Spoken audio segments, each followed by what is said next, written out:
My doorbell sounds like this.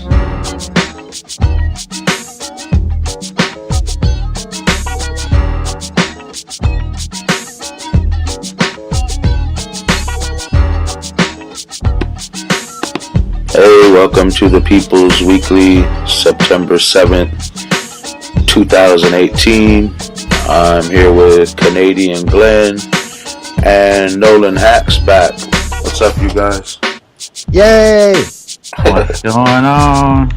Welcome back, Nolan. Thank you, sir. Great to be back.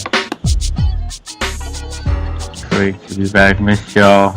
I forgot we had music playing behind us, so I'm taking it out now.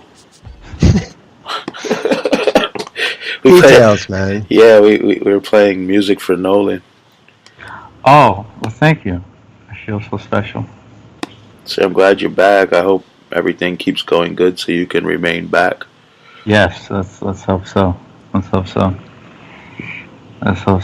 Let's keep the weather in LA nice and normal instead of this 90 to 120 degree mess that we've had all summer. That would be nice as well. It's been nice the last couple of days. It has. That's what it's supposed to be. We're supposed to be spoiled brats in Los Angeles. That's the way it's supposed to go. First one in the chat.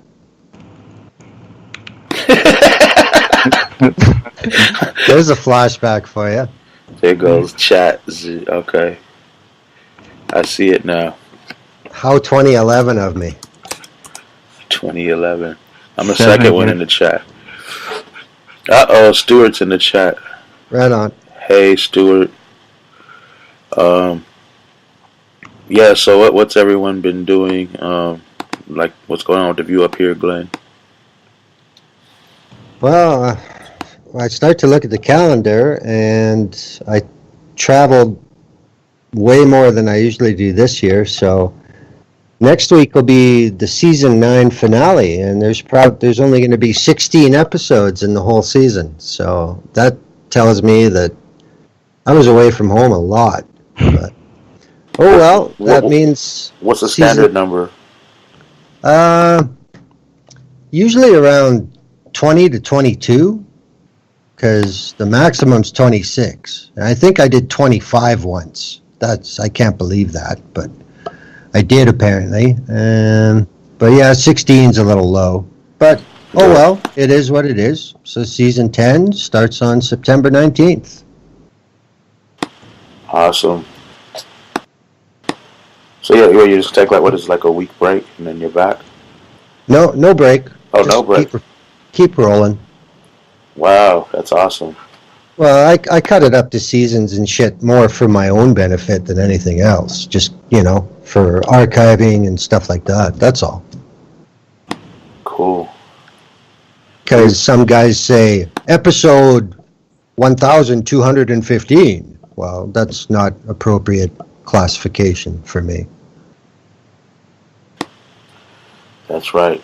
You have to do it the right way, Glenn. So, okay. So, Nolan, anything been going on? I know you've been kind of out of the game for a minute. Well, anything been going on interesting you want to talk about, or you want to just move on? Sleep, rest, sleep, in that order. Yeah. Yeah, so on People's Radio, the same thing that's always going on. We're here on Fridays and sometimes other times. That's about it for us. Sometimes, other times, and Fridays at 2 p.m. ish. Yeah. Pacific, 5 p.m. 12, 202. We always keep you guessing. Yeah, just, I need to do that. They got a new thing on Spreaker on the widgets I should add where it plays the live shows when you go on instead of starting with the oldest archive show. Like as soon as the live show starts, you'll start on the webpage. So maybe I should switch that up since they have it now. Not a bad idea. Yeah. I should actually give a damn about the listeners, right? Well, what about the Pope, man? The Pope? What about Pope Francis? What about him? Well, Tim said he's a listener. Oh, I forgot, yeah. You forgot. Hey, the lies I say each week, I can't remember. I thought you were just trying to avoid it like it didn't happen. Yeah, I never said that. Okay. Fake news. Fake speaker. I got the tapes. Oh, geez. Can you imagine the amount of recordings that'll come out after Trump is finally out of office, whenever that is? How many books are going to be sold? That is going to be exhausting. This is exhausting. That's going to be exhausting. Yeah, I think once he's out of office, they should just put it as a blurb in the history books and move on. If only. It won't be like that with. Yeah, well, before the show, we were talking about the that letter, the op-ed from the anonymous insider. I am a part of the resistance inside the Trump administration. It's such nonsense. I mean, oh my gosh. It's just distractions and nonsense. That's what this whole Trump administration is.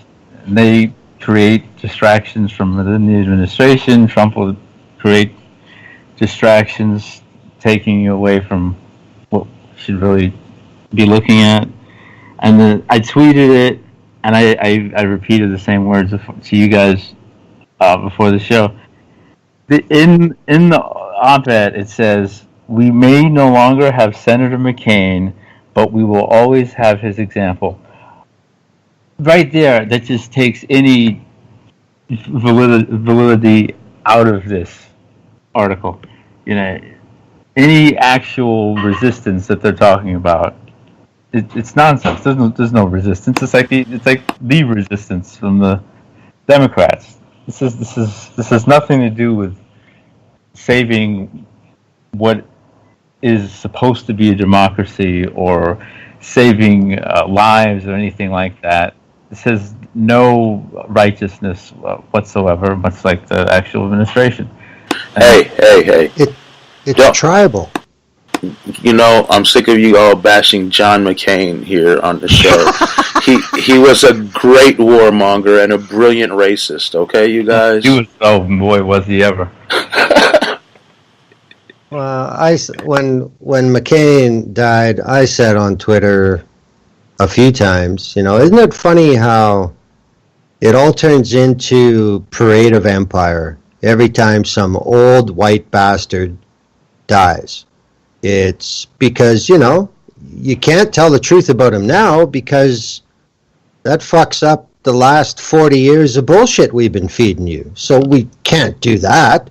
So yeah, he's a great man. Oh yeah. And we can't even tell the truth about him 200 years after he's dead.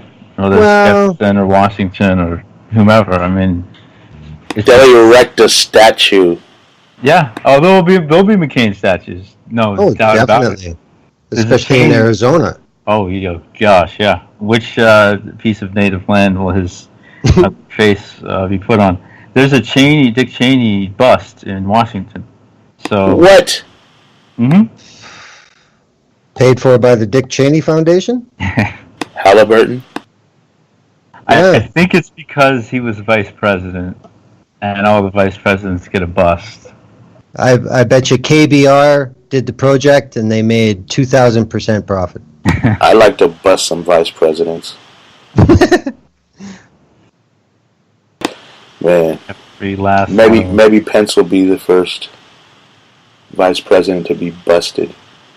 Well, there's the other. All right. Oh yeah, we just talked about that. Well, I'm talking about locked away forever in prison and shame. Well, yeah. That's never going to happen. I mean, he loves prisons. They should put the people with what they love, right? I mean, his friends could profit off his life existence after he's locked up. If that was the case, they'd all be in prison for all the amount of money that they give to prisons or take from prisons or help prisons expand, etc., etc. But that's the problem with this whole resistance, whether it's a resistance within the Trump administration or the Democratic resistance on the left. Okay, fine. Let's say Trump dies tomorrow morning. Okay. Great news. You got Pence, so we're all good now, right? With President Pence or then President Ryan. I'm like, No, these I don't problems think. are not going to go away. Yeah, With, but I don't think it's a matter of getting better. It's just that one's gone. That's the way you have to look at this because it's not like they're only one deep. Don't worry. You know? You know what? To all these resistors, they need to stop resisting. They need to do the 4Ds: disrupt, decolonize, dismantle, and destroy. Resistance is futile. How many times I got to say this? They're Right on. We're idiots. into the Borg now. Resist, resist, resist. What is that going to do? Irrelevant. You can hold a door closed as long as you can stay there, but eventually you're going to get tired and they're going to push it open. That's resisting. Why not smash the door through and bash them on their side? that's the only way this stops. Talking about capitalism, racism, sexism, at least in this country and in other countries as well, because this country has so much power in other countries, propping other countries up. But that's a big part of this. If Trump is gone and everybody gets their way, or the resistance gets their way, you're still not looking at the root of the problem, because a lot of the resistance believes that Trump is the problem. America used to be great when Obama was president; everything was fine. Hell, even when George W. was president, things were they were okay. I miss George W. Michelle hands George a cough drop, and everybody just hugs and smiles. It's great, but the truth of the matter is, unless you yank the root out, this is going to keep happening. Trump is still. I'll repeat myself until somebody says something. Trump is stealing millions of acres of land in Utah, millions of acres of native land in Utah. Nobody cares. Uh, my people are slaves not only in the prison system, but in Libya because of the previous administration, and also because Donald Trump is just, sitting there not doing anything about it. Uh, but we're focused on Comey and Trump and Russia and this stupid resistance article in the New York Times. Uh, it's distractions. It's distractions on top of distractions on top of distractions to make sure we don't know or care what's really going on and what people are really being hurt and affected. Manufacturing consent. Exactly. Man. And damn, are they good at it? No, America's a king. No doubt. Joseph Goebbels will always come in second place in terms of the history of propaganda. And he was damn good at it himself. Granted, of course, he learned from America. Yeah, exactly. Propaganda. So. There's an article in Al Jazeera, which is usually a pretty good news source, except when they talk about Qatar, or Qatar, or however you pronounce that country's name. It says the 6 biggest Trump leaks. One is Michael Flynn meets the Russians. Who the hell cares? 2 is Trump calls Trump calls Africa a shithole. Now, if we actually went into all the layers of the comment, then we can actually get somewhere, but that was never done.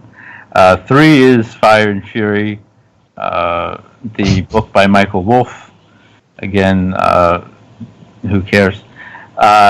Trump talks with Mexico and Australia. Now, this, talk about the world economy, serious, certainly something that should be paid attention to and taken note. But then we go back to we'll talk about the wall being built, and I haven't really heard anybody talk about Trump in Australia, so it's kind of interesting that this is one of the top 5 weeks. Number 5 is Trump and Comey. So Comey was. It's an assault on my logical senses.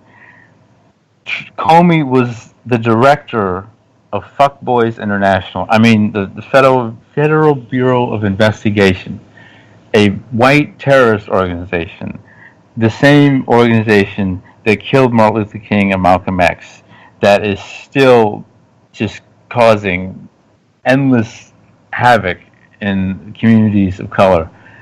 Leonard Peltier's still in prison. He will die in prison because of the FBI. And we're praising James Comey and only talking about Comey and Mueller and Trump. It's asinine. You know, we said it before. The Republicans loved Comey when he leaked the emails and pretty much helped Trump win. And then as soon as he started having those notes and going against Trump, and then all of a sudden they hated him, and it switched, and the Democrats started to love him after they had hated him. It's just such a joke, man.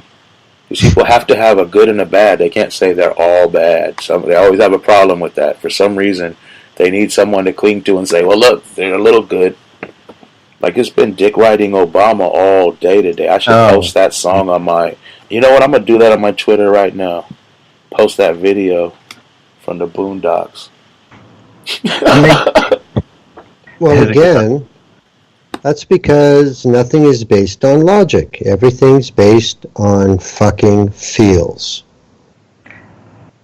And they gave him, on Twitter, they gave him a day. It was Obama Day a couple weeks ago. The first black president turned black people into slaves, but let's just praise him for some reason. Well, I put out a hashtag yesterday that said, National Quit Branding Trivial Bullshit Day. I'm sick and tired of everything under the sun having a fucking day on Twitter. Today on Canada Trends, it's National Beer Lovers Day. Fuck off. Go have a beer. But wait, but Glenn, today in Los Angeles, it's mint chocolate chip ice cream day. Oh, fuck. We got to give that respect. I just made that up. But I'm with you, because I've seen the same thing. Everything has a day. It's just more distraction. More distractions. I'd like to know when Reality Day is. Oh, can you... Yeah, tell me, anybody listening, when is Reality Day? Send us there. Is it scheduled it ain't in this anytime country. soon? It's probably in Canada, maybe. Oh, I don't know. Yeah, there's. I don't know if it's because of Twitter. I know in large part it is because of native Twitter. But of late, it seems like, at least in the last couple of years, it seems like there's been more honesty told about Canada, especially in regards to Indigenous people, because a lot of people, especially in this country, will say, well, Canada seems to be a lot nicer. The government doesn't seem to be, evil like ours. Those are actually being somewhat honest about our government anyways. But if you know anything about Canada, just take the missing and murdered Indigenous women and girls by the thousands for the last, 30, 40 years. Canada it's colonial evil. It is what it is. I mean, like Australia, like New Zealand, like everywhere the British were. Yeah, really, it's all England's fault. Well, England, Spain, and Portugal. They started everything. They started this mess. Portugal started the slave trade. Spain. Let's not leave out the Dutch and the French. Well, that's what started. In the 15th century, the Portuguese started. Then Denmark comes in. Eventually, the Dutch come in. France, England, you name it. But if the original perpetrators, I'm looking at you, UK, Portugal, and seems Spain. To be something in common with all these. And what is that? They're good at football. European football. That just excuse me. Of course, the NFL had their opening night last night. I don't want to take any thunder away from that. But yeah, is that what it is, Glenn? Spain, they won the World Cup a number of years back. England went to the semis in the World Cup. Portugal has Cristiano Ronaldo. That's got to be it. That's what they have in common, right? Okay, I'll go along with that. That wasn't quite what I was looking for, but yeah, okay. Well, if I say it, I'll just be called the angry black man. So. Okay, I'll say it. They're all fucking crackers. And it's just like South Park with the missionaries and Starvin' Marvin. It's like, fuck you, I'm out of here. Mm-hmm. We need to teach you to speak English, the language of God. Yeah, okay. That's the only part I remember in that. Somebody tweeted something very profound the other day. They said, I'll paraphrase because I can't remember the exact tweet.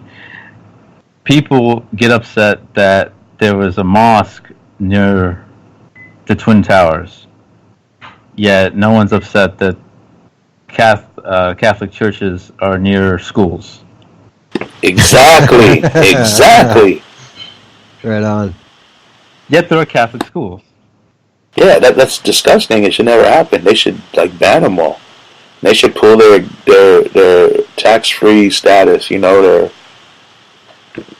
I can't think, exempt status. Why are religions exempt anyway? That doesn't even make sense. They're businesses. Yeah, and they're among the oldest franchised businesses in the country, and that means money, and that means support, and that means politics. I don't want my tax dollars going to them, but there's so much stuff my tax dollars go to I don't want it to go to. I guess it doesn't matter, right? It sadly doesn't. And the money the Catholic Church has is absolutely terrifying. Yep. They filmed child pornography in a Catholic church, and this church has not been shut down. And I mean the church in general. A specific church or churches did that, but the Catholic Church has not been shut down. Hey. Since it's ridiculous. They didn't shut down that pizza place either, so it's even. Speaking of distractions. So many things wrong with Hillary. Let's make shit up. But that's the thing I'm saying is like, they're so angry they're walking in the pizza place with guns. Why aren't these same crazy people walking in the Catholic churches with guns or whatever? I mean, it doesn't make sense. Like, why are you so mad about this pizza place? But there's a whole organization across the whole world doing the same thing on a massive scale. And they don't care. It's all right. That's fine. With just that pizza place, we got to stop them. Yeah, but that just shows you when it's something that nobody's ever heard before, you can sell it a hell of a lot easier. Oh, of course. It's like the Kavanaugh appointment. For me, I look at this one dude trying to become a Supreme Court justice. Now, you're not going to find one American Supreme Court justice who isn't a racist or a bigot. I say bigot because there's been black Supreme Court justices. Now, obviously Kavanaugh is horrible by comparison to most justices. He will be even, on the out of 10, 10 out of 10 being the evil scale, he'll be closer to 10 than most of them. But you have Ruth Bader Ginsburg, who HBO actually made a documentary about, promoting it by calling her a hero. This woman actually referenced the doctrine of discovery, which was created by the Catholic Church hundreds and hundreds and hundreds of years ago, which basically gave white folks the justification to go to any land that they want to go to and kill, rape, and steal, and take whatever land they want for themselves if the people there are not white and not Christian. And this woman actually referenced that to take more land from Native people, the Oneida Nation of New York, and she referenced it. It's a case in 2005, and this is it's only 2018. It was only 13 years ago. Yet again, distraction. Like Kavanaugh is the first evil Supreme Court justice. There were nice things said about Anthony Scalia, for God's sake. To your point, Glenn, about when evil white guy in government dies, we're going to say nice things about him. Yeah. But I think this just shows how far the center of the pendulum has moved to the right, and it keeps moving to the right. I mean, what was considered centrist 15 years ago is now socialist or communist. Oh, yeah. Look at Germany. They're Nazis in the streets of Germany again. But I mean, you talk about Kavanaugh. This is the exact shit that the Republicans tried to pull about Garland. Garland is certainly no angel, but compared to Kavanaugh, I think I'd rather have Garland. Yeah. It's like Bernie and Hillary or Gore, or whatever. True. What's the other one of the other topics we have today? I can't stand this woman, and the reason I can't stand her is not because to what you just said, Glenn. By comparison to whatever Snowdeven is, the Republican candidate that she's running against in New York, she's better than by a mile. It's just the way people have propped her up and put her on a pedestal. It drives me absolutely crazy. Alexandria Ocasio-Cortez, she's horrible. They're all horrible. But people are saying she's amazing and she's going to save America and she's going to abolish ICE. The woman is... No. She made that very clear. Abolishing ICE to her does not mean abolishing ICE. It means reforming immigration a little bit. Oh, yeah. You're right. But I'm just saying, I'm just saying what her followers and admirers have said. You know what it is? She wants to be one of the new Democrats to come in under the little Bernie Sanders Democratic Socialistic BS flag, and they got the backing of all these big progressive organizations and news media outlets. But this is the way it's done now. That's all there is to it. This is the only thing that moves the needle in the United States. Everybody's a fucking savior. Everybody's the next big thing. It's so obvious how this is just a never-ending churn of people to be stuck in front of you and then they disappear because there's a new one. And it's just, Well, to me, I wouldn't call it new. Robert Kennedy. Ted Kennedy. Well, any Kennedy. Any Kennedy. Savior, especially if you're talking about people of color. But that's then, not now. What do you mean then? You mean... No, this whole thing with Trump and the way it's been building up since the Tea Party with these candidates with firing weapons and music playing. And what the fuck has this got to do with the office you're running for? Yeah. But this is the way it's done now. So, Tim, when you say that, she wants to be, well... I would differ from that a little bit because politics is politics. She's where she is right now, not because of her willpower. She's certainly into it and cooperating, but she didn't get there by herself. And she ain't going to get anywhere else by herself.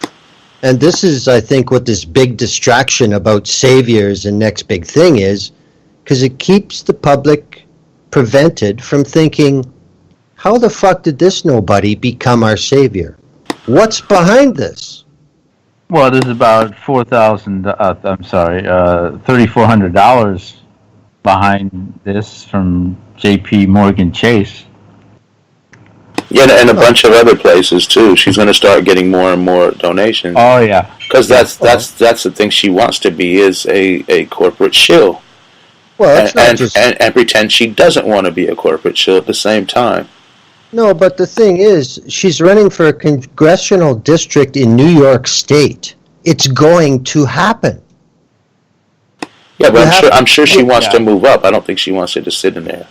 Well, But you the can't. thing is, no, the thing is, every other candidate for a congressional district in New York State from both parties is going to have those donations. Of course.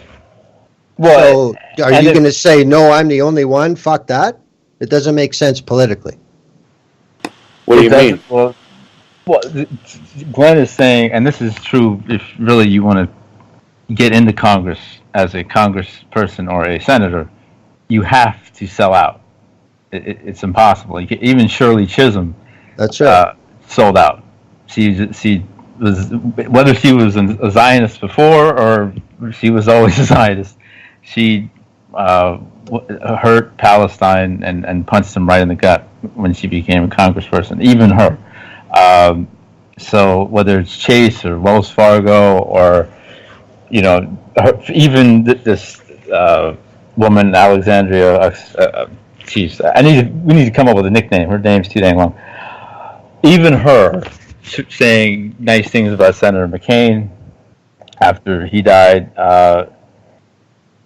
But we can't. What did you say, Glenn? You're on fire today. You said, when are we getting to reality day? If we just looked at things logically, people like her, a woman like her would not be an alleged savior. We'd be looking at her for what she is. Oh, she's a horrible person who's going to hurt us. She is a Zionist. She has worked for another couple Zionists, Ted Kennedy, Bernie Sanders. Both of them signed the genocidal Clinton crime bill. Her father was a police officer. She has said herself on her website, which Tim alluded to, she doesn't want to abolish the police. She doesn't want to abolish law enforcement. She doesn't want to change that structure or actually fix it. She wants to reform it. American reform is just evolved genocide, which is what the Clinton crime bill was. So if we were looking at this logically, wow, okay, we should want nothing to do with her.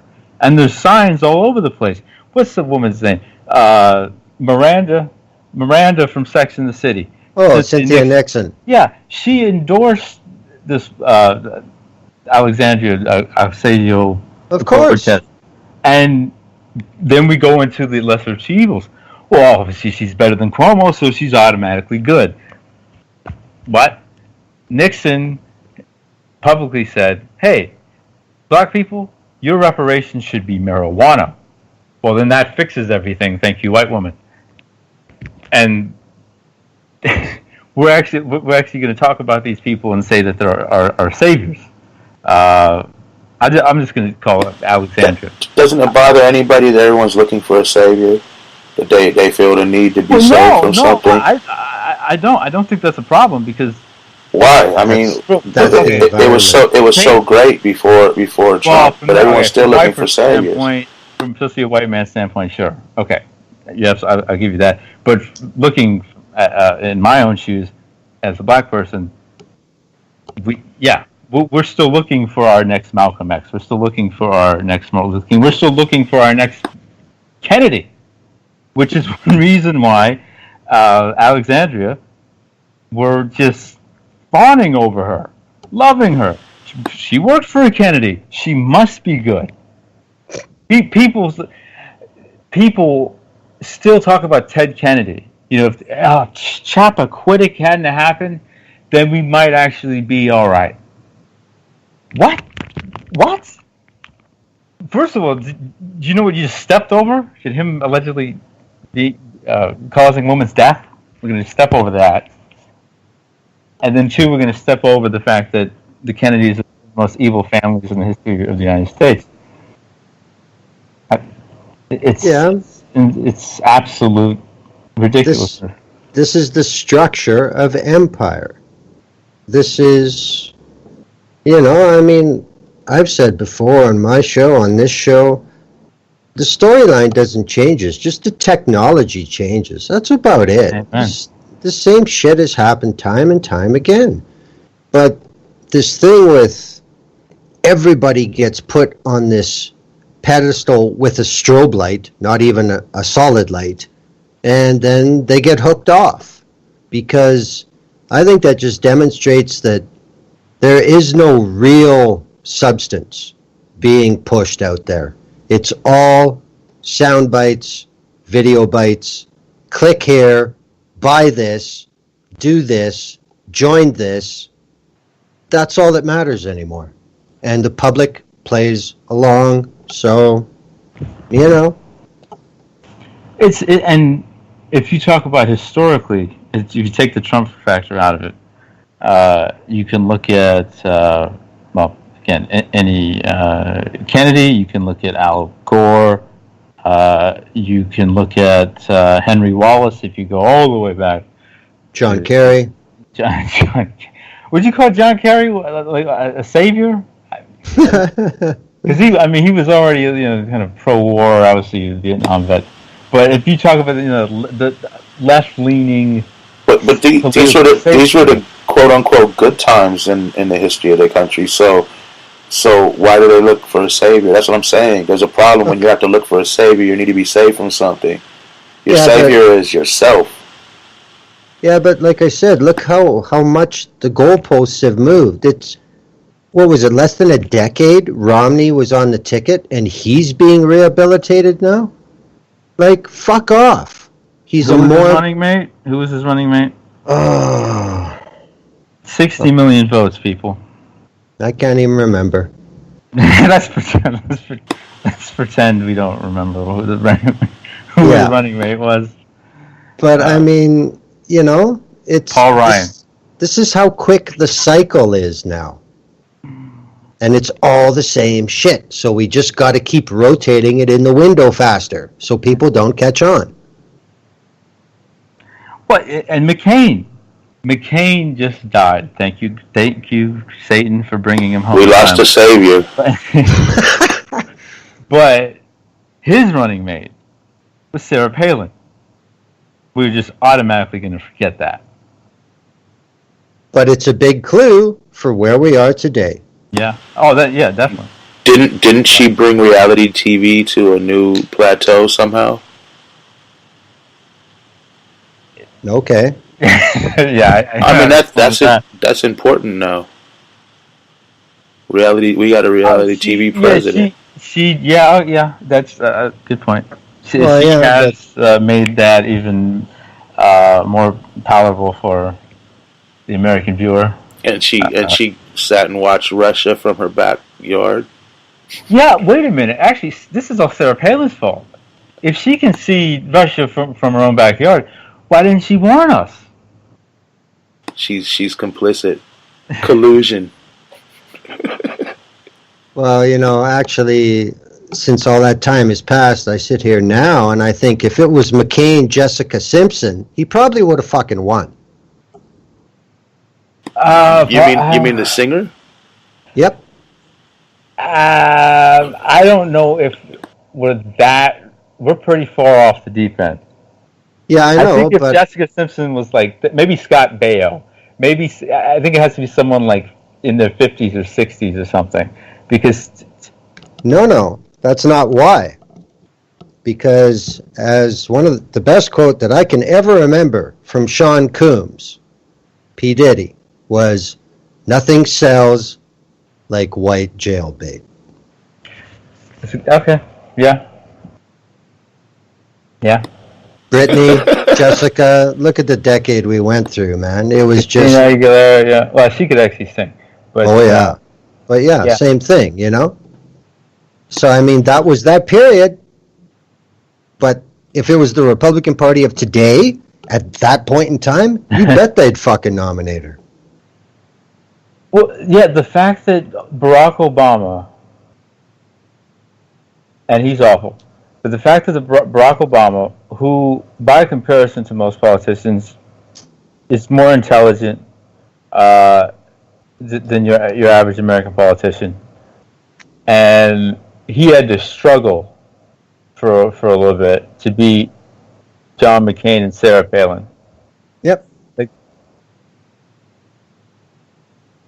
That was Sarah Palin calling in. We hung up on her. No, but that just shows you right there that the even though, yes, Barack horrible, Biden authored the crime bill, they're both horrible, but they were much better than McCain. Yet there was the fact there was even a discussion. There was even the fact that it was even close between the two. This shows you how outside the realms of reality and logic this nation has always been. But to Glenn's point, we keep going farther right and farther right. I mean, there are, and not just in this country. There are literal Nazis in the German military. Again, there are literal Nazis in the German government. Again, so that's where we are now.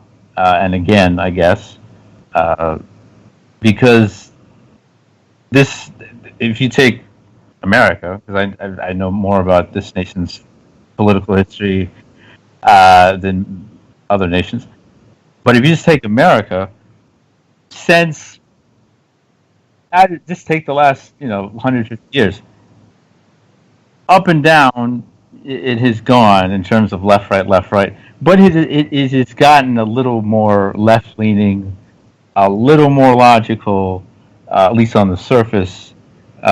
We aren't slaves on a plantation in broad daylight. We're just slaves on a prison work line, hidden from the public. But things were a little more left-leaning, a little more logical. But now we are going back in time. My late father said, before Trump got elected, he said, they're trying to take us back to 1871. Yeah.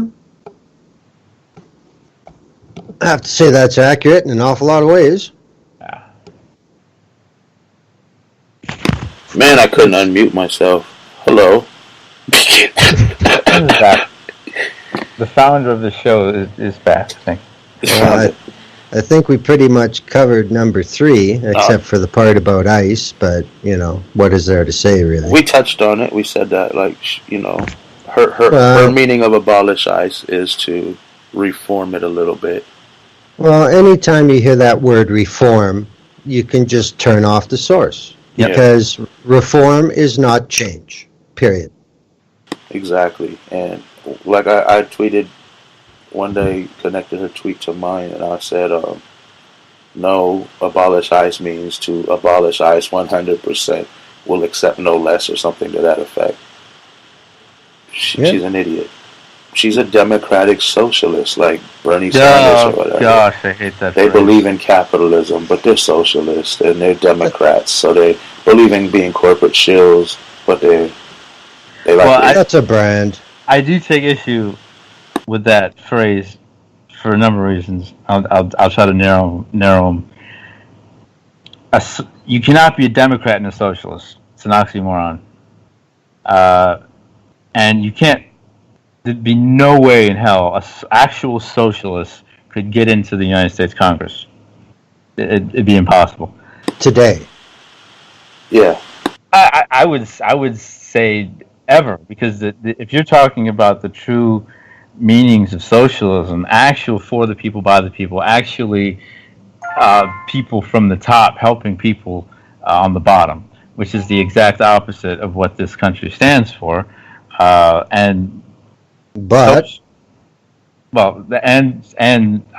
will say one reason why the phrase democratic socialism or democratic socialist irks me so much is that you can trace socialism's roots to Africa. And if you actually want to see what socialism actually is, study Africa before the white invasion, or even the Arab invasion of northern Africa. But yeah, this woman, Alexandria, does not. She doesn't want to free anybody. She doesn't want to tear anything down. She doesn't want to take these evil structures down. I mean, Malcolm X, reform is for people who have government connections. Revolution is for the people. And here is the most patient black man outside of Jesus, if you believe Jesus was black. For years, I labored with the idea of reforming the existing institutions in the South. A little change here, a little change there. Now I feel quite differently. I think you have got a reconstruction. You have got to have a reconstruction of the entire system, a revolution of values. That is Reverend Dr. Martin Luther King. So, speaking on behalf of my people, so often we quote these two brothers. You know, we'll wear their faces on our shirts. We'll put their quotes in our Twitter pages, and yet, when push comes to shove, we act like they were dumb as a box of rocks. Yep. But from what you said, I also thought about an awesome feature film blockbuster called Black Jesus vs. White Jesus. And that would be cool. But we need to... Yeah, that would be... I'd watch that. Yeah, who wouldn't? Just be going crazy, shooting fireballs and lightning at each other from their eyes and flying around. Meghan McCain wouldn't.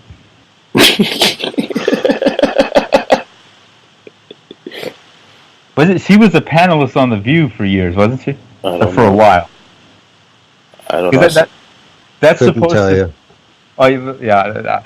One of my two other co-hosts lives in Canada. The other doesn't watch TV, but The View is, I think you could say, the most popular American show for women, at least on daytime. At least, shows made for women by women. And Elizabeth Hasselbeck was the panelist on that show for years. So was Rosie O'Donnell. So this is what we continue to work with in Western society and white society. This absolute pile of garbage worth of distractions. All I was going to say about democratic socialist is it's a brand. That's all it is. There's no depth to it. Yep. It's just a phrase. But the problem with America, it's always, you just can't use that word. But there have been very prominent politicians over the course of the United States history who have done very socialist things. And they did work. And they did help a lot of people. Of course, when you get into the racial thing, everything changes. Because nobody's helped the fucking black man in the U.S., period. That's the end of that story. But you look at what FDR did to end the Depression. How many, look at Trump and his cabinet. You think they could fucking pull that off? Not a chance. Nowhere even close. And then you look at Eisenhower, a guy who came from the war, came from the army. His tax rates were Soviet. The richest people in the U.S. when Eisenhower was president were paying 83%. And look how the middle class grew. What a coincidence. That's how it should be. If it has to but nobody would ever call Eisenhower a socialist, would they? Well, maybe you could call it communist, a little communist ideals, or a piece of socialist ideals, because even if you take the racial stuff out of it, FDR was an admirer of Andrew Jackson and also Mussolini, and the guy had 4 terms. Yep. And then Eisenhower, Republican. This guy authorized COINTELPRO, if you put the racial aspect back into it. Yep. I wouldn't. That's why I get a little upset when I hear the word socialism thrown around willy-nilly, because that comes from us. That comes from black folks. What we've seen in the American political form, I have never seen anything close to true socialism from any American politician. Now, I mean, maybe a policy here or a policy there has a hint of socialism or some kind of communist effect to it, but I couldn't put especially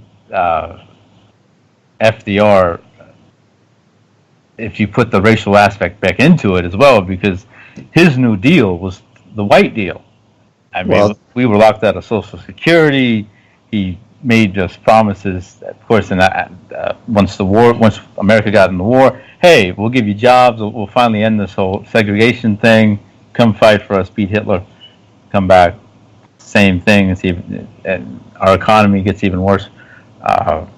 Yeah, but like I said, that happened after Vietnam, for Christ's sake.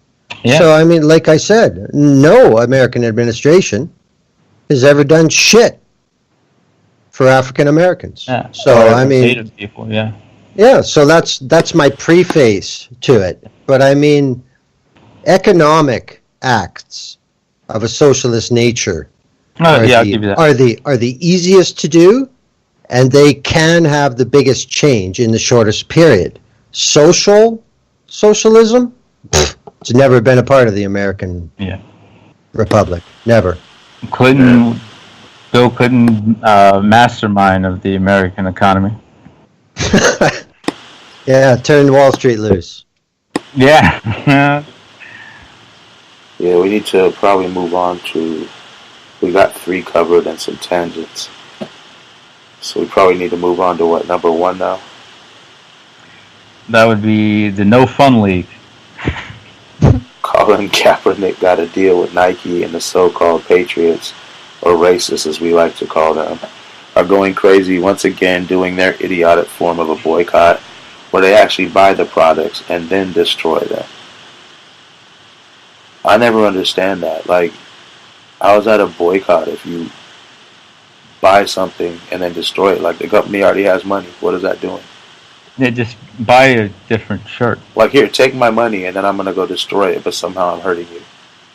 Because they all want their 15 seconds. That's why. Yeah, that's a good point.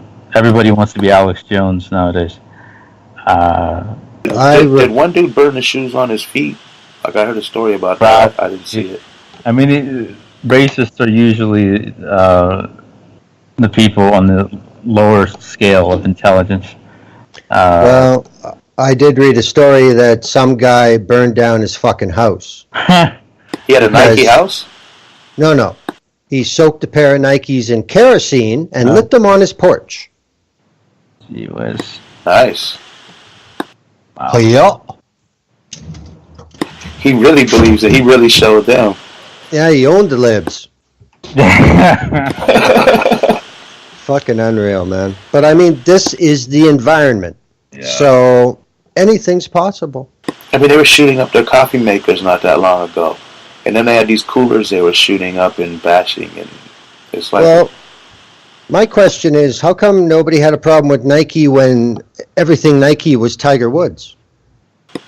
How come nobody had a problem with Nike when they were exploiting child labor with sweatshops and doing all kinds of other, supporting apartheid in the past and all kinds of things? Well, for one, you have Tiger, who still doesn't know what color it is, doesn't want to admit the half of his heritage, which, granted, I cannot speak to it as a mixed race person with 2 different races, one of them not being white, because I am half white. But I will say, as a black person who is mixed, if you're half black, you're black. You know, if you're half, I've heard other people who do have mixed heritage who are black, and black and Chinese, black and native, etc. They feel, I am native and I am black, or I am Chinese and I am also black. It's just not an either or. It's not cutting it down the middle. Yeah. We'll make our jokes here and there. Today I was black. Yesterday, I was Chinese. doing. I've made jokes that for myself, like. What are you today, Nolan? Yeah. Well, today, I'm black because I had Public Enemy wake me up this morning. Yesterday, last night at least, I listened to Barry Manilow, so I was of the Caucasian persuasion. But so we make our jokes here and there, but he doesn't. Tiger, yikes! He doesn't want to be black. He's now come out and said that we should defend Trump simply because he's the president. And then with Nike as a whole, the sweatshops, or hell, their most famous employee to this day, Michael Jordan, he donated $1 million to the police. The biggest killers of black people, you're going to find. So it's for me. I find myself in a weird place with the whole Nike Kaepernick thing because, like you said, Tim. Well, Nike isn't exactly a great company, but then also Kaepernick is doing a hell of a good job, and you can't hate on the man. So I'm kind of miffed at how to feel, but I'm glad that he got that job with Nike and has it because one, he continues to give his own money away. Thankfully, he got the 8-figure deal before the Niners let him go. So he has money in the bank. Yeah, he was already kind of rich though, right? That's what I'm saying. But eventually, he keeps giving money away. It's going to run out. So thankfully, he has some more money in the bank with Nike, and a lot of black folks buy Nike. So this is a great message for us to hear, and it's good that we have someone like Kaepernick on that brand because, we've had Charles Barkley, he's a Republican.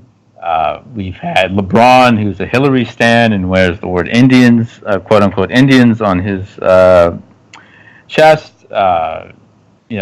Michael Jordan, pro cop, blah blah blah blah blah. So this is, to me, I'm very happy and surprised by the news that Kaepernick is Nike employee. I just think it's a pure economic move, flat out. It's a segment that is not being capitalized, and it's growing. So it's a win-win the way I see it. It helps Kaepernick, who deserves it. He deserves more than he's getting. We'll see where his lawsuit goes on collusion. And it's a win for Nike because Nike has always had the reputation of being ahead of the curve. They've done it again as far as marketing goes. And I think it's a good deal for the whole environment. There's very few big brands that can change the feeling about people just putting their shit on. That's a big marketing moment. When people feel better by putting your product on. Everybody tries to sell that, but to do it is hard. And they just did it. So, I don't know. I just think that Nike's always been an excellent marketing multinational, and this is just more evidence of it. They got balls, but they can see how much is in this. I completely agree. And keep going. One other note, the thing that pisses me off about this is it guarantees that Colin Kaepernick will not be playing quarterback in the Canadian Football League. I don't think that was going to happen to begin with. I mean, they let Manziel in there, and they still haven't given Kaepernick even a tryout in the CFL. That's because they can't, because of the lawsuit. If the lawsuit would have got kicked out a couple weeks ago, that could change real fast because there are deals between the NFL and the CFL. And y'all did have Warren Moon, so I give you that. Hey man, I watched Warren Moon live for years here in Edmonton. He was fucking fantastic. He won a Grey Cup almost every year he was up there, which was the Canadian Super Bowl. Yep, we won 5 in a row. 5 in a row.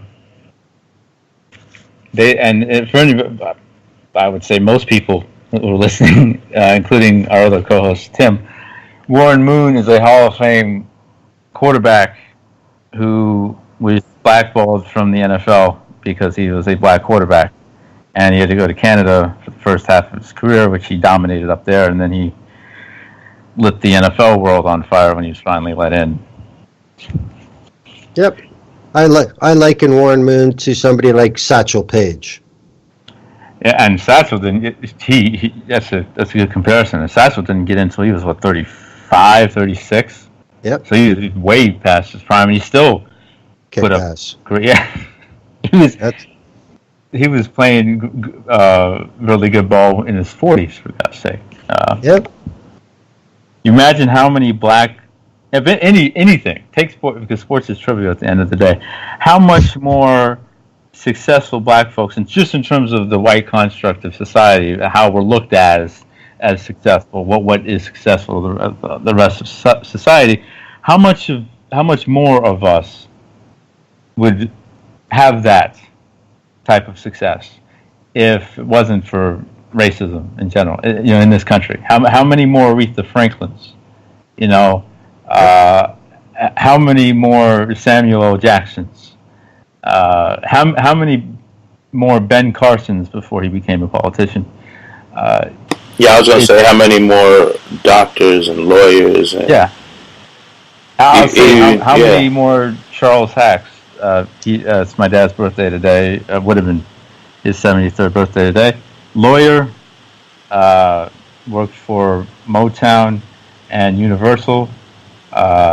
He also worked with Johnny Cochran. He also sued Tupac Shakur on behalf of a woman and won. My dad was pretty talented, so there's more that black excellence. How many more of us would have been able to be successful in this society? How many more inventions? So many things. You know what I mean? Well, when you keep groups of people out of the equation, you're missing a lot. It's like the fire in Brazil that no one's going to tell me was accidental. All these artifacts of black and native history. Yep. How many scrolls that were burned in Africa? How many pieces of history? How many scientific discoveries were burned or stolen from black and indigenous people? So yeah, it goes on and on. The Hidden Figures, the movie that came out, I think it was last year, if I'm not mistaken. Katherine Johnson, Dorothy Vaughan, Mary Jackson. How many more, amazing black women would we see? I can't even say on center stage because nobody knew who they were until the movie came out. And Katherine Johnson is 100 years old. Funny how that works, eh? Yeah. There's another movie. If I'm going off topic, Tim, you can stop me. But there's another movie called First Man, and it's with Ryan Gosling, heartthrob in Americana. It's about Neil Armstrong. And Mr. Ben Shapiro got very upset when he heard about the movie because the movie's not going to have the flag ceremony that Apollo 11 had, Buzz Aldrin, Neil Armstrong, when they put the American flag up on the moon. That's not going to be in the movie. So there are a lot of people, including Mr. Ben Shapiro, that are very upset about that. And it's the same crowd that is upset that Kaepernick said anything about reality and what we face every day. It's the same people who watched yesterday's game, last night's game in the NFL, and are Eagles fans and pretend they don't know what the name of the stadium is, Lincoln Financial Field. Your stadium is named after a white supremacist. You don't seem to care. As long as your Eagles win games and finally win you a Super Bowl. That's most sporting teams and groups within the NFL, right? How they act, yeah. Most teams, on the top of my head, I think that may be the only one, but most teams don't have a stadium named after a white supremacist. There's a couple more. There's some teams with really racist names. Well, of course, the names, yeah. Washington, Kansas City, the first two that come to mind. The Patriots having an owner who's friend and quarterback who are friends with Donald Trump. And everyone's fine with that, just along that same line of thinking.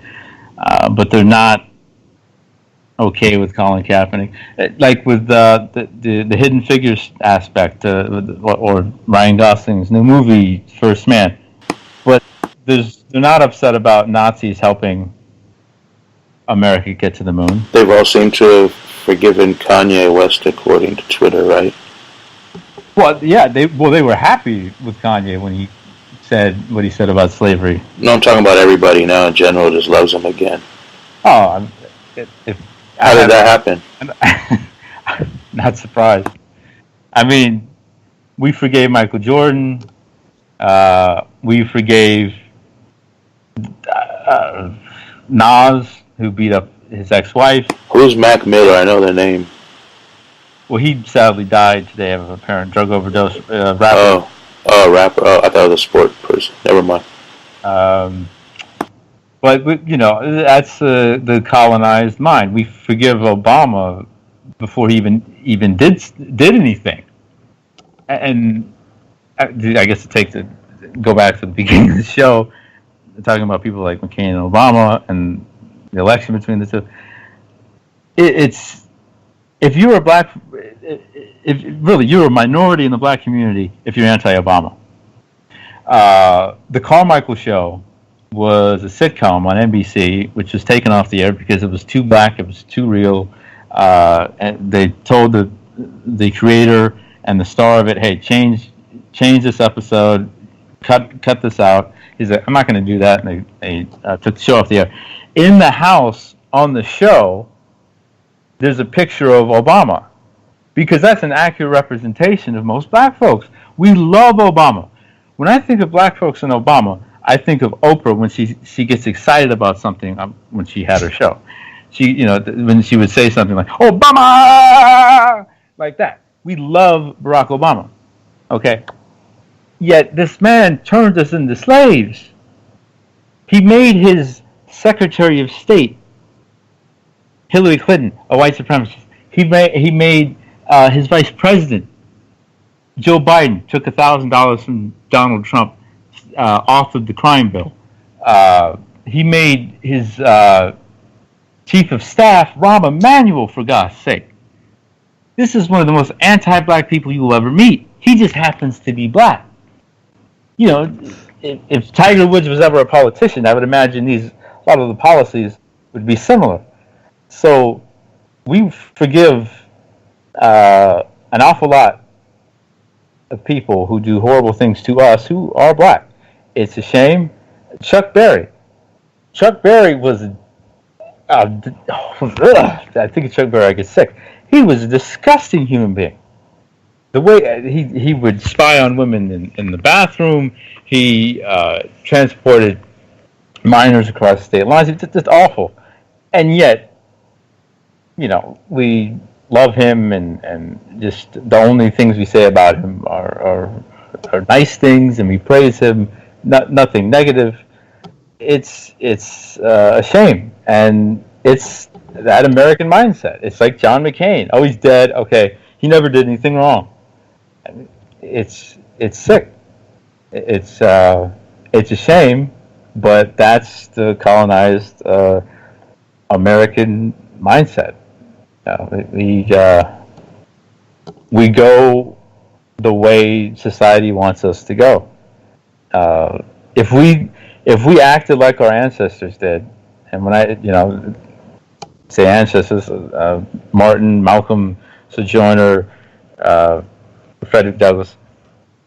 Frederick Douglass beat his own slave master up. He knocked him out. We That's what have you're the supposed to do. Yeah, well, exactly. We have the exact opposite mentality. We want to be comfortable. We want to sleep in Master's house. We don't want that target that is already painted on our backs at birth to get any bigger. That's what the Alexandria Ocasio-Cortez. She's the majority of, I would say, colored folks in America. I think she's self-identifying Latina, and that itself, Latino is that Latin that comes from Europe. If you're talking about actual Latino, there are no colored Latinos, people of color Latinos.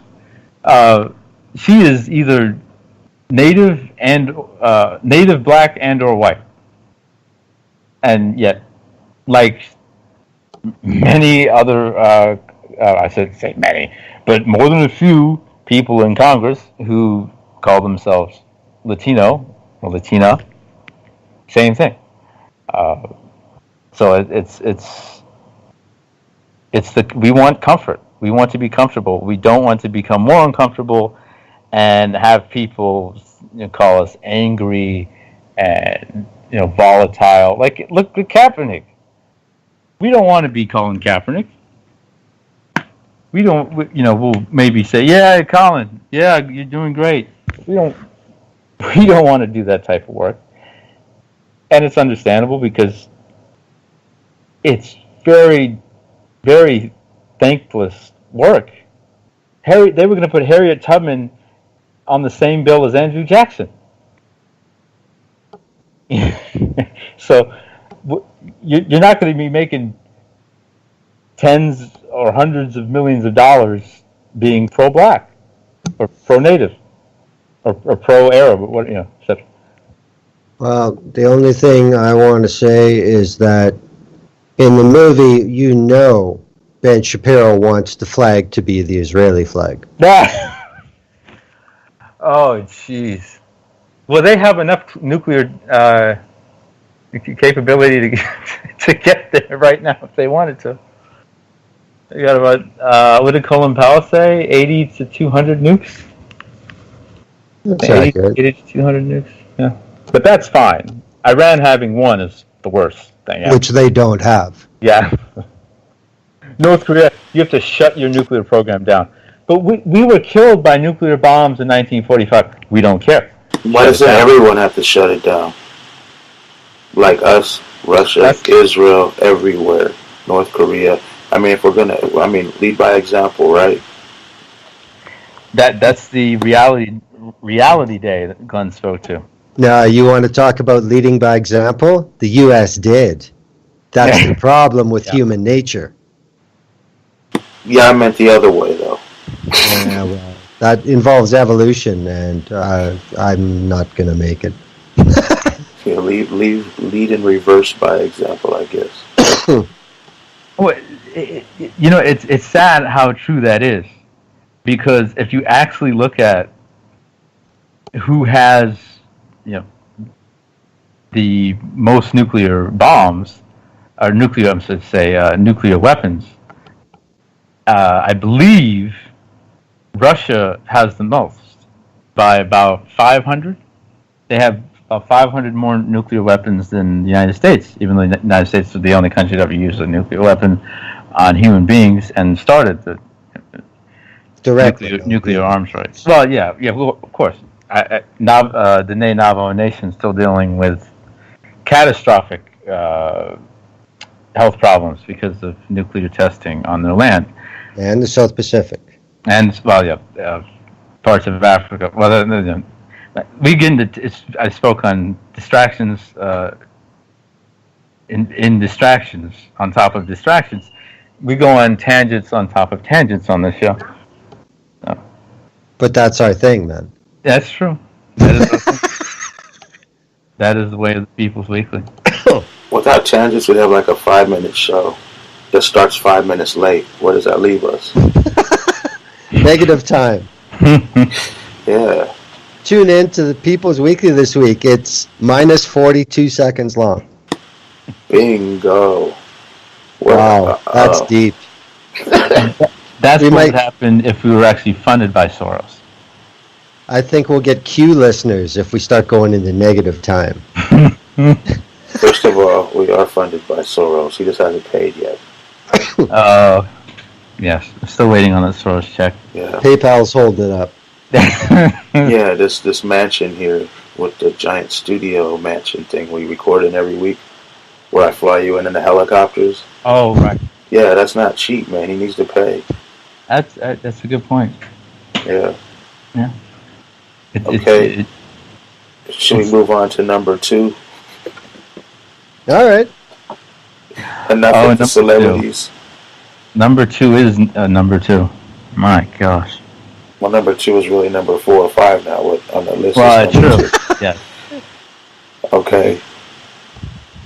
Despite everything, all these previous laws and regulations about you can't hold children more than 20 days, the Trump administration created a new rule allowing immigrant children with their parents to be held in detention indefinitely.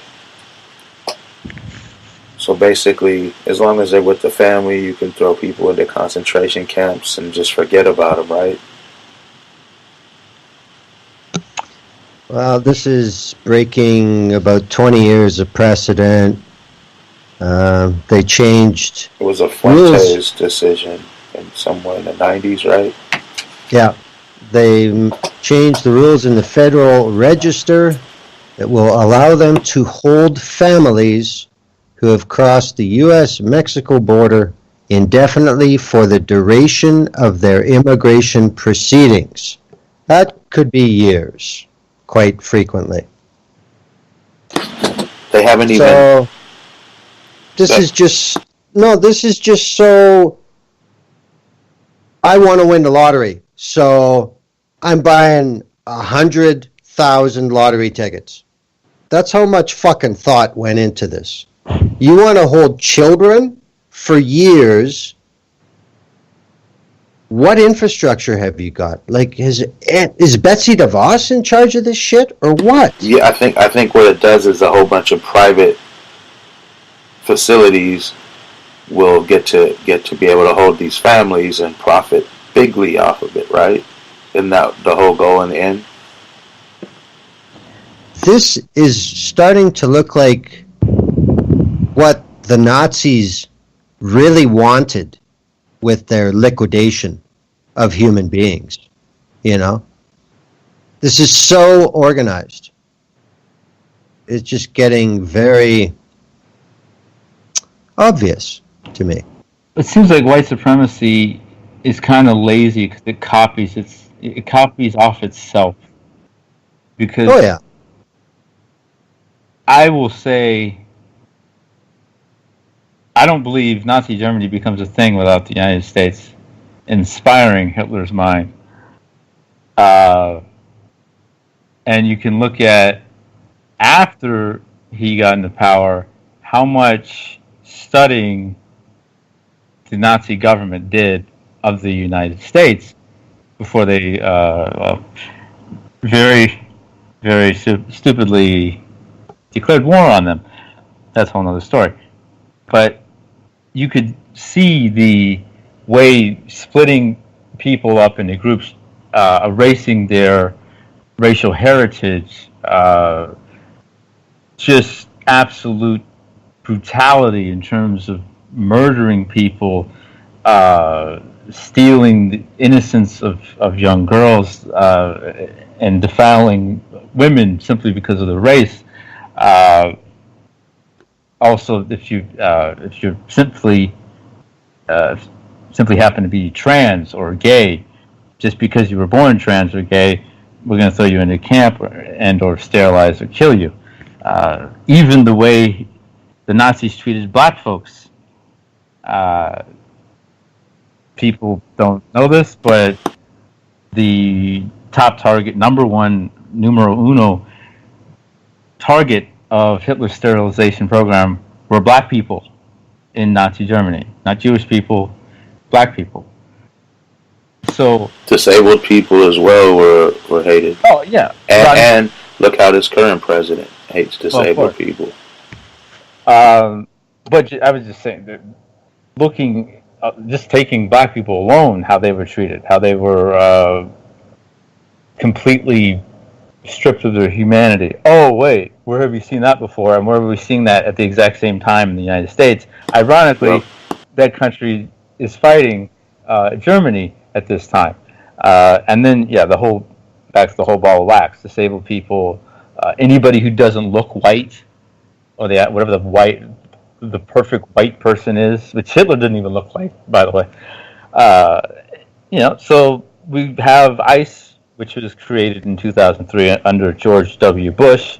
John McCain didn't really say anything bad about this program, yet let's praise him again. We'll miss you, John. This problem has gotten even farther to the right, has gone even farther to the right, to go further with what you were saying before, Glenn. Obama is the deportation champion of the United States. Now, Trump is trying to become its god. Yep. Well, now I think about, remember the big huff when Nikki Haley pulled the U.S. out of the United Nations Human Rights Commission. Imagine if they'd still been there and this comes up. So that's, because the UN has already said this is ridiculous. This is a blatant violation of the rights of the child, which is a document that the United States is signatory to. But the UN has also said the way they treat black people right now in 2018 is inhumane, and what they're doing about it. I mean, the United States will still be doing what it's doing to immigrants if they're still part of that council. But the sad reality is that can be assessed on the American treatment of African Americans, and it gets a buy. But you change out African American for child, you have a much different scenario. You'd have more international outrage, and you would have more international press on this. I will say that, but at the same time, the UN doesn't do a dang thing. I mean, the only way the government's looking at this is how it plays at home. They could give a fuck how it plays around the rest of the world. That's all that matters, because that's how a fascist nation works. Only thing that matters is what is happening inside. Fuck the rest of the world. Yeah. I mean, it just, all these wild events that happened in the first 18 months of the Trump presidency that didn't make any sense and seemed like one-offs. Well, the other shoe dropped, the way I see it, from Haley pulling out of the UNHCR. Because if you want to change your law that says you can keep children in jail-like settings for indefinite periods of time, that's not a good, I think it could be. They would have been kicked out. Would they? I mean, the Saudi Arabia is on the Human Rights Council of the UN. I mean, these councils are white noise. But Saudi Arabia is doing business as usual, like they've always done. Just like Red China never gets in trouble with them, just with their treatment of the Uyghurs.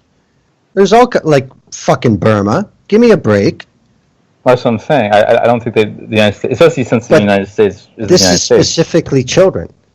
It's just a whole different play. It's a universal appeal. Yeah, people go crazy for kids. Exactly. Well, okay, I'll take this back to what I was saying about the word the phrase Latino. Native children, which are, if you're talking about quote unquote Latinos who are non-white, allegedly non-white Latinos, these are all the kids that have been snapped up by ICE for the last 15 years, and then obviously even longer than that. But ICE being created in 2003, the Native children have been being brutalized, dehumanized, stolen, etc.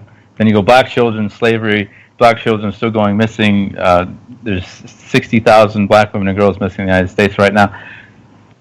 The children aspect has been there the whole time, and then even after the UN was created in '47, maybe it's because that, especially that phrase or phrases you put Hispanic in there as well, are more appealing to the white world than Native or Indigenous, so more people care. But even within that, it's been in newspapers that Latino children, Hispanic children being separated from their families by ICE, and the print says 2016, 2007, 2004. They were never kicked out of any of these councils of the UN and as a whole. Obviously, they weren't celebrating and advertising it either. Like this administration is proud of it. Like that's an accomplishment for them. There's a difference. The other ones were hiding it more. And the shoot or drop thing, I think this, as far as something that is publicized by the administration, this may be like the first major shoot or drop, because you could, what Trump is doing with Bears Ears in Utah, stealing native land, trying to take away more native sovereignty across the entire country, trying to privatize native reservations, giving the police more license to beat the hell out of us, except, you argue some other things in there domestically that have been that thing that we feared of a Trump presidency. But in terms of something, I guess, public, I think this may be that first drop, because like Obama did all that under pretty slickly. But even during Standing Rock, he didn't care until the pressure hit, then he pretended like he cared. He said, let's wait to see how this plays out. Trump basically, Trump said complete job. Trump basically said Native people are not tribes, are just an extra race of people, and they shouldn't get anything for that. Well, and he signed the order to finish the Dakota Access Pipeline, but I think this is the beginning of that, or at least the attempt of that. Trying to, next up we could have something that looks like apartheid South Africa for black folks. We've had that since reservations were created for Native people. We could have something that resembles some extremist countries for women, with the assault on women that the Trump administration is taking. We could have something very, very violent, kind of like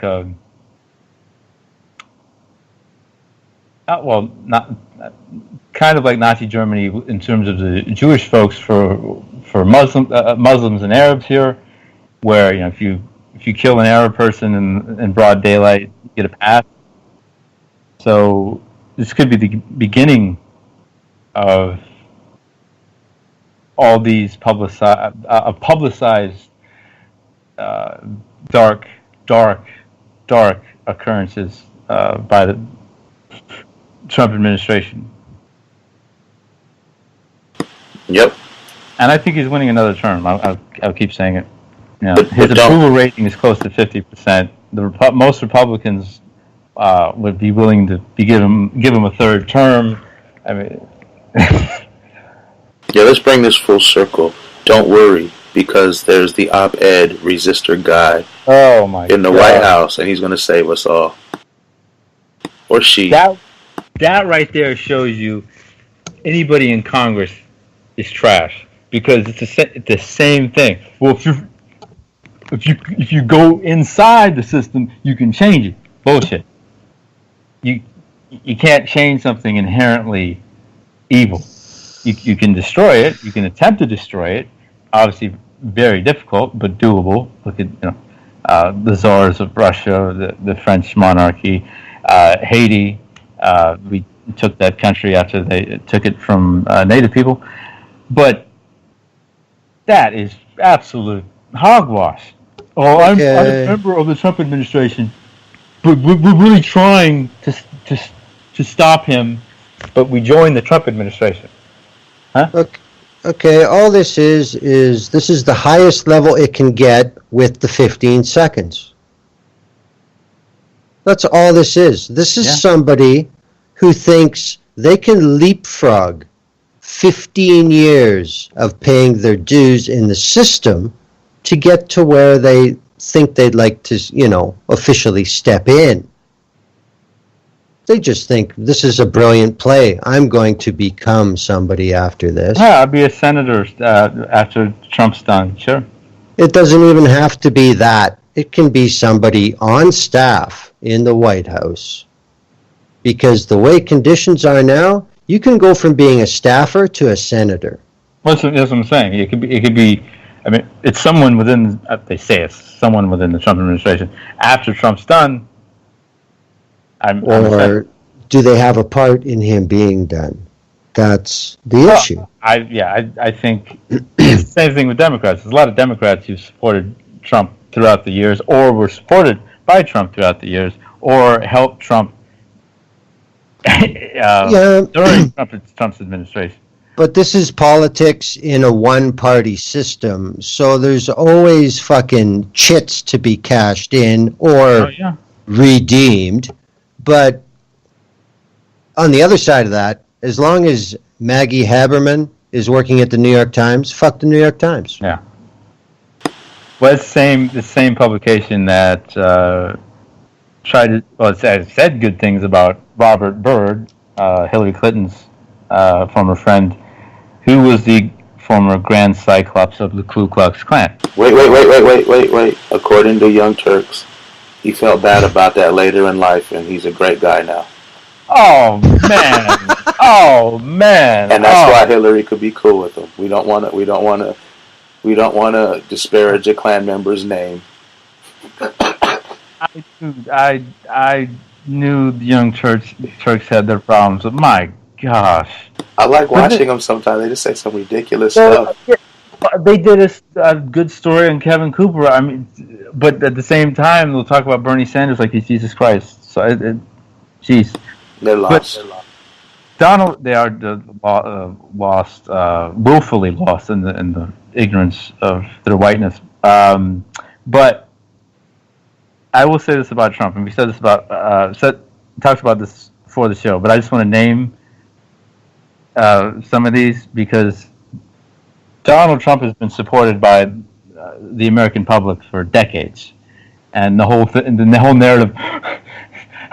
We didn't see this coming. Where did this come from? This is new. We didn't know. BS. Okay, Donald Trump has been on television and been in movies for decades before he became a politician. Cameos he did on TV. I mean, naming the shows. The Jeffersons, The Fresh Prince of Bel-Air, The Nanny, Suddenly Susan, The Drew Carey Show, Spin City, Sex and the City, Cynthia Nixon, yeah! Saturday Night Live, Days of Our Lives, WWE Raw, Top Gear USA, and here's a funny one. This is he was a commentator, actually calling him a commentator in the description of this. It was a TV documentary, The Men Who Built America. Now that one makes sense. In movies, he did cameos in Home Alone 2, Lost in New York, The Little Rascals, Eddie with Whoopi Goldberg.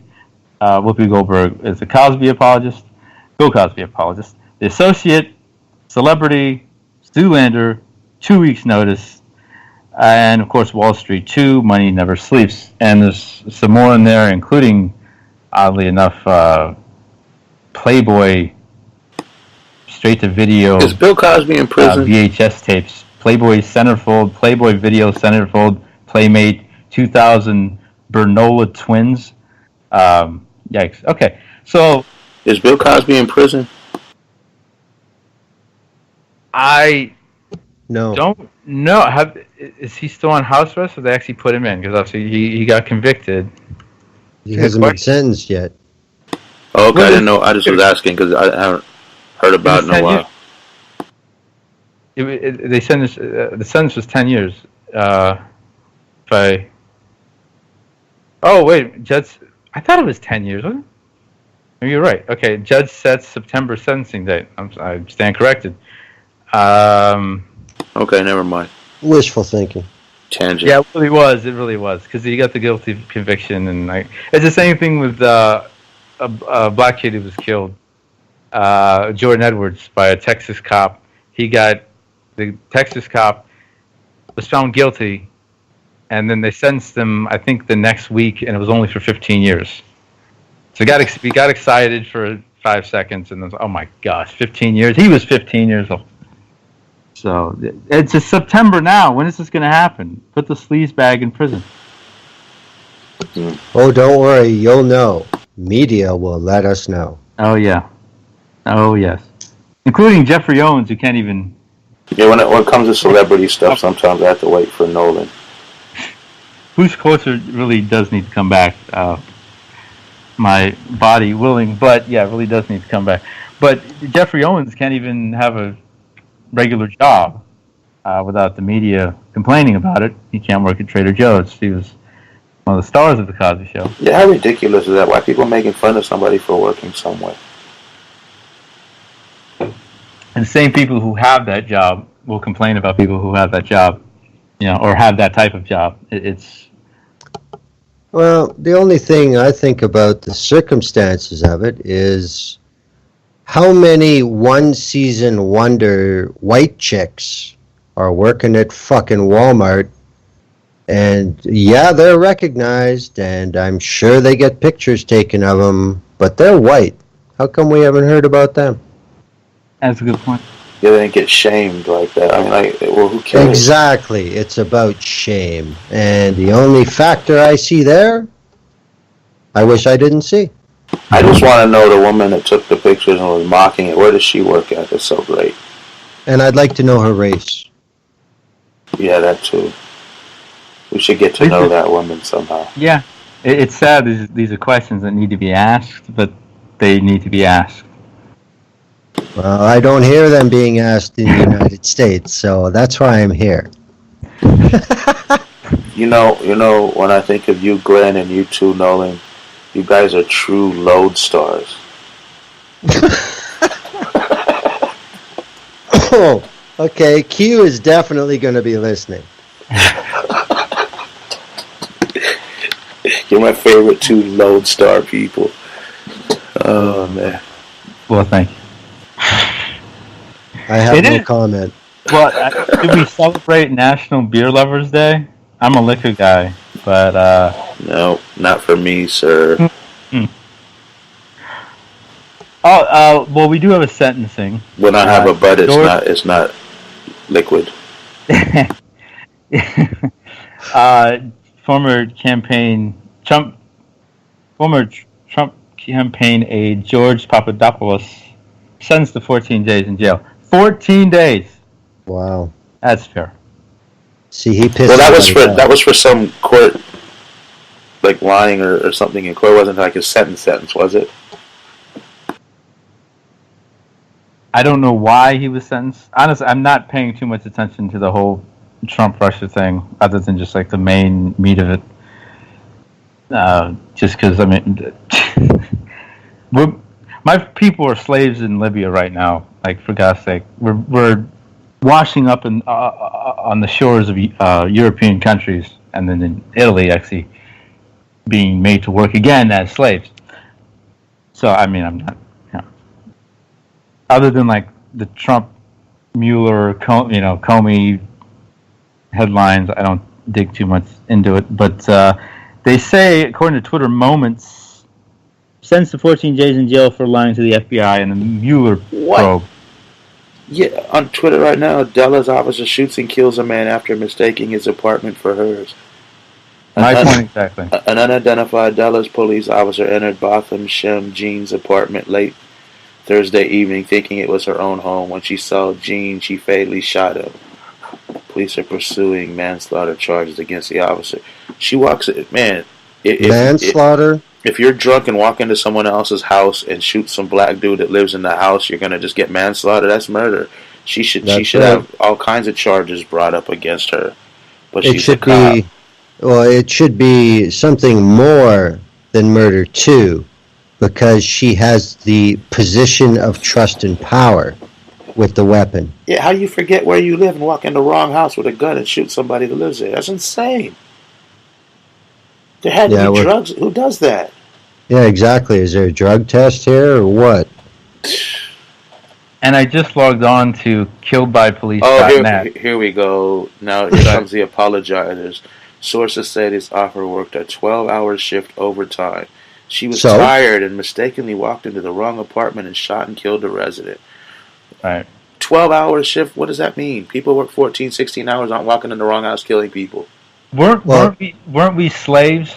Did we kill people? And did we kill our masters by the hundreds of thousands?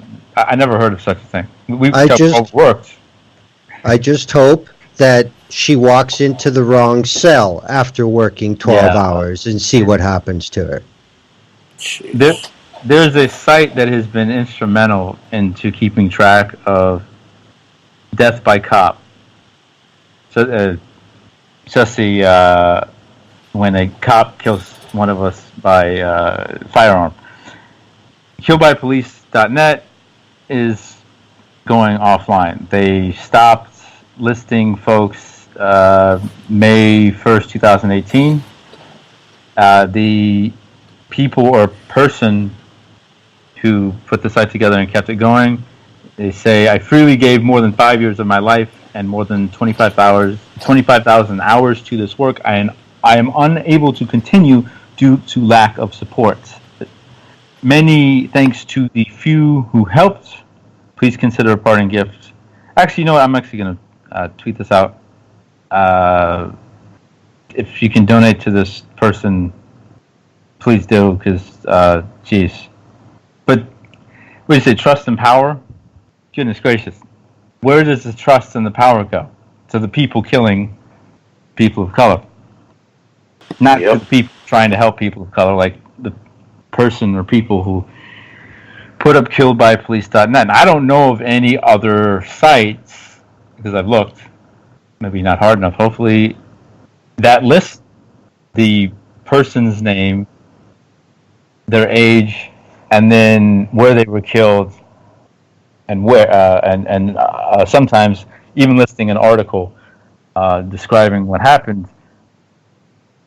This was an invaluable source to find out, who are we losing? Who did they kill? Which one of us did they kill yesterday?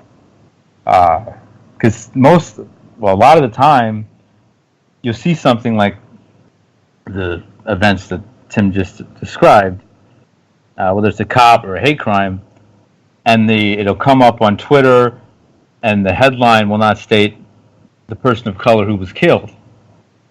They'll just say, man dies in jail, woman killed by police. Not what their name is. Nobody cares, but there's a reason for that. It's apathy on steroids. People are conditioned to think this way, and so that includes people of color. Because then we get into the whole, well, it's not that bad. Man, how did she walk into someone else's apartment and kill? That's insane. Not the first time. Won't be the last. I mean, she's off duty. She's going home. She should be charged. So, man, this is ridiculous. You already see how they going in the favor of the cop. Like, she did something most people would get life for. If this was an immigrant who worked 18 hours one day and walked in the wrong house and got into a fight and came on the upper hand and won, it would be nonstop major news like, oh, it's illegal. You wouldn't even need the excuse of the 18 hours. It's an immigrant. They're stealing our jobs. How did he go in the wrong house? What is wrong with them? That doesn't happen, but since it's a cop, probably a white cop, I'm guessing. There's a woman I met. Her son was named Kevin Wicks. He was close to about 40 years of age. He was a father. He was killed in his own house.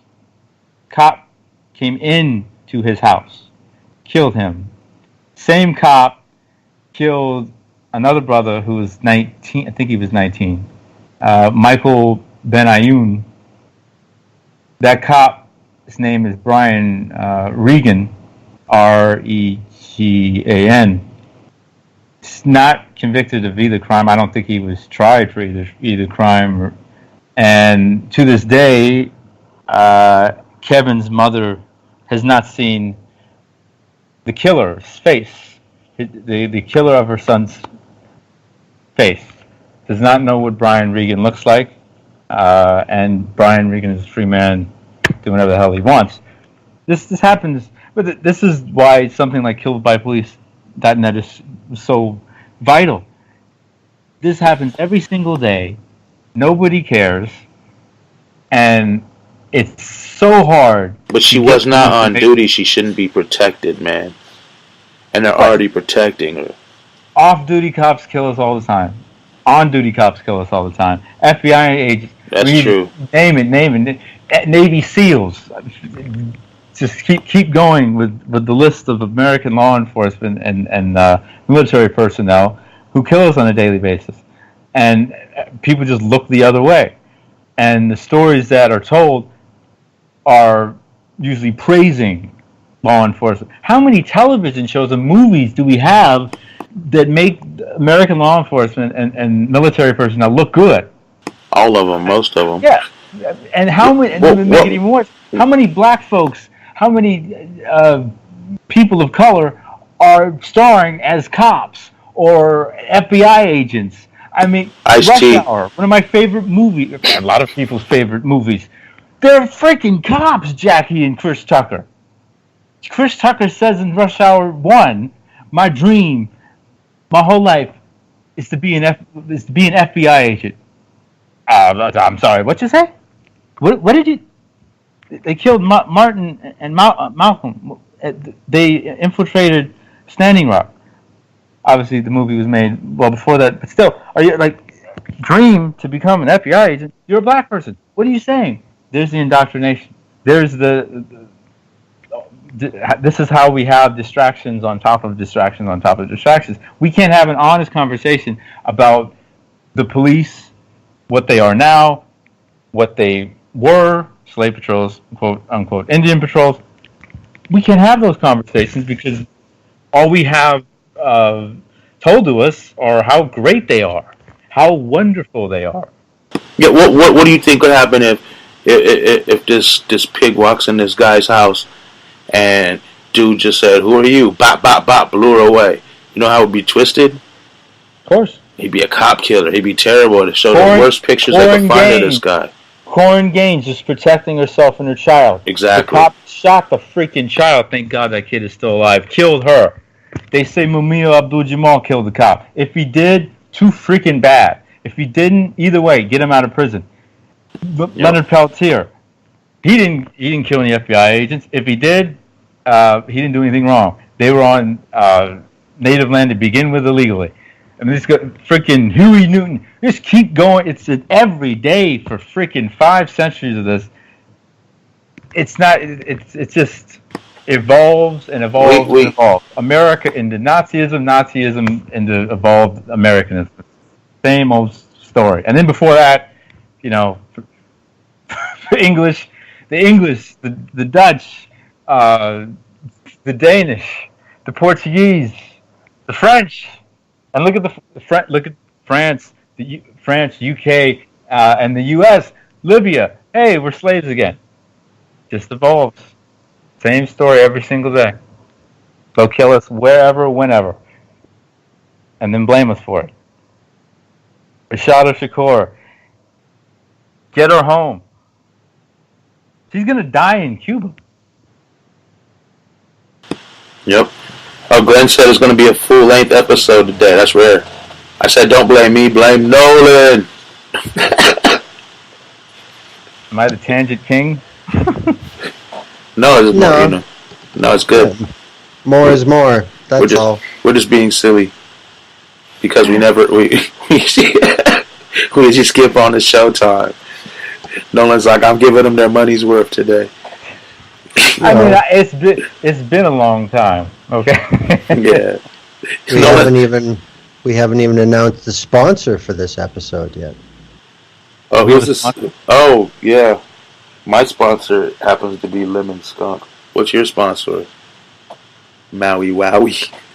No, it's Hawaiian Haze. Hawaiian Haze. Oh, okay, yeah. Oh. I remember those Hawaiians. Do you have a sponsor, Nolan? Wow. I don't smoke weed, so I'm gonna try to see it. I mean, I do, but it's occasional. It's like if well then. Well, for the cops listening, I don't smoke weed. I'll just stick to my original statement. African Amazement. How about that? Never heard of it. All right. Must be a OG strain you just made. Snoop is concocting it as we speak. Wow. Go Snoop. I've been hearing some Canadians bitching about ordering from Snoop. His shipping is garbage. Yikes. I've never ordered from Snoop or... Well, I got a free cartridge from his company once, but that's because they were giving them away. Free is good. Yeah, free's good. I mean, it wasn't good or bad. It was like average, It wasn't like, woo! You get what you pay for, right? I guess. It was better than free. Well, okay. It was worth something, I'm sure. I mean, I enjoyed it. It wasn't bad. It just wasn't like, how they say it's so awesome. It was good. They're all good, though. You know me. So it was like Snoop, I guess, 2-3 albums ago. Yeah. Snoop Blue Light Special. Yeah. There you go. Not Snoop Lion, the reggae artist. It was like Snoop Lion. Not like Snoop Lion. It was more like something good. Like what album? I don't know what was it? Top Dog, where he's in the car with the three dogs and he's driving in the Impala and it's just like a down shot. That one I like. Well, Glenn named it. Oh wait, no. I was thinking of Pay the Cost to Be the Boss. The song that was on the album that they played the hell out of and killed. Pharrell did the beat. Drop It Like It's Hot. Like It's Hot. There it is. Yeah. They killed the hell out of that. They called me maybe that song, for God's sake. They destroyed that song. Because when it came out, at that time, that's like 16 years ago. If it's a Snoop single, it's very good. It was very good. But the Kiss FMs of the world, let's just play this every 15 minutes. How the hell did we get on this tangent? Well, it was weed, so we got to Snoop, and then you said he had not a bad product, a decent product. Yeah. And then I made the comparison of, It's like all these things, man. Somebody hypes it up so much, and it's not as good as the hype, but it's still good. That's all. So, like Suicide Squad. I didn't see it. I heard that was pretty freaking horrible. I didn't see it. They say it was horrible. I was going to see it because I love the Joker. whether That it's didn't Mark seem like Hamill, it was a Luke joke. Skywalker, or Heath Mark- Ledger. Okay, I'm gonna say this one thing on entertainment, then I'm leaving it. Mark Hamill's the only Joker I respect. Have you seen The Dark Knight though? Seen the Dark Knight? Heath Ledger, Dark Knight's the second movie in Yeah. Christopher Nolan's I know trilogy. everyone else likes that. I'm with Mark Hamill on the animated series. I mean, I love that. I grew up with that. I love that too. Mark's Joker is tremendous, but I mean, Heath Ledger is the Joker. They're both pretty freaking amazing. Okay, but this is an entertainment show. I'm just saying, you can't only have one great Joker. Jack Nicholson. I told you what I liked in that. Well, Jack Nicholson. Yeah. No, this is an age-based thing. This is like me saying that Adam West is the best fucking Batman. Period. Forget it. It's over. Or yeah. My dad and I would argue about James Bond. He said Sean Connery, end of discussion. But I'm like, Dad, Sean Connery, stop talking to me. That's just the selection that's made. And I mean, I was in elementary school, and fucking Batman would be on TV every day after school. So I mean, forget it. It doesn't matter. Though I will say for James Bond, if and when Idris Elba becomes James Bond, automatically he is the best Bond ever in the black community. There will be no other opinion. Yeah, I'm hoping that's a case where it's okay to only have one opinion in the black community. If the Obama stuff, Tiger Woods, no. But we got like 3 minutes. Go ahead, Glenn. Sorry. That's an interesting one to pick because since 1960s, James Bond has been a brand. Yeah. And that's all it is. That's why it don't matter anymore who the Bond is. Everybody shit their pants when Roger Moore replaced Connery. And it was like, and he okay. was good. He was and good. It only took a movie or two, and it's like, yeah, okay, this is fine. And then Pierce Brosnan, well, I don't know. You know, and he was good. Yeah, but every time it's less reaction, less reaction. This is obviously there's a big. Obviously, we know what the difference is. You know. But there's less reaction because he's the brand. So he's the brand. But don't you think if and when Idris becomes Bond, there will be a bigger reaction than ever because black? Simply because black. The MAGA people will hate it. It's just a whole nother demographic to bring to the brand. That's all it is. I personally hope that because I was a superhero guy to a degree, you know, and when I grew up in the '90s. But I was always a Superman guy. Sadly, most Superman movies are awful outside of Christopher Reeve. But can we get a colored Superman? Because these white guys keep being Superman, they're awful. Other than Christopher, God rest his soul. Give us a shot. Give us a shot.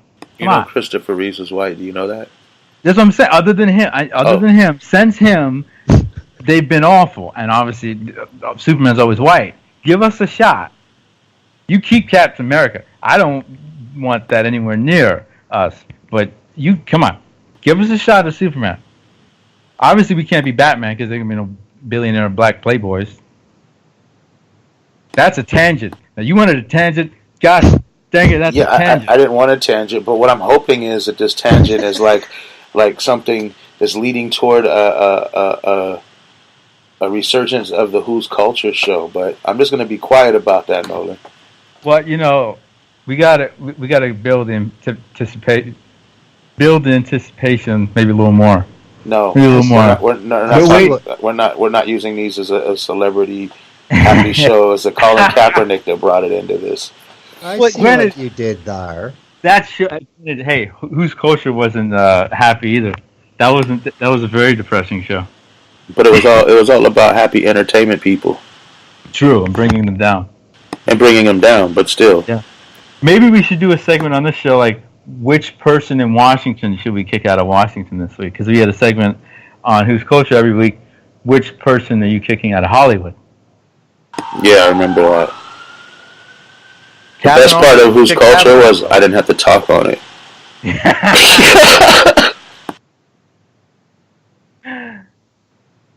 Kick who out of Hollywood? I would say all the Democratic and Republican politicians. Kick them all out. That's what I'm kicking out. Yeah, so Trump, who is a former Democrat, now Republican, who kick him out twice. Cameo and everything. Well, that Bel Air he was on, ladies and gentlemen. The Jefferson. That makes sense though. If he was a Democrat, then he turned Republican. It makes sense. The Democrats were the racist party of the Klan, and they're still the racist party, just not of the Klan. The Klan switched over to the Republicans, who are the racist party of the Klan now, who were always racist before too. So it works out. He went from one racist party to another racist party. It works out. It always works out for them. Exactly. Now we're over time. Yeah, we're over time. So Wow. yeah, thank you people for listening. We've gone too long. You owe us a lot of money for this last minute. And if you do Triple send any time. money, killedbypolice.net. Donate at killedbypolice.net. That's their PayPal. The person or people who put that site together for 5 years. Now they no longer do it. 'Cause, I mean, that's so much work, I can't imagine. Yeah, cool. And support your local activists, whether they're helping feed homeless people or out there camping at Occupy ISIS or ISIS, whatever. Just support everybody and get out there and do something and make a difference. We'll see y'all next week. Peace.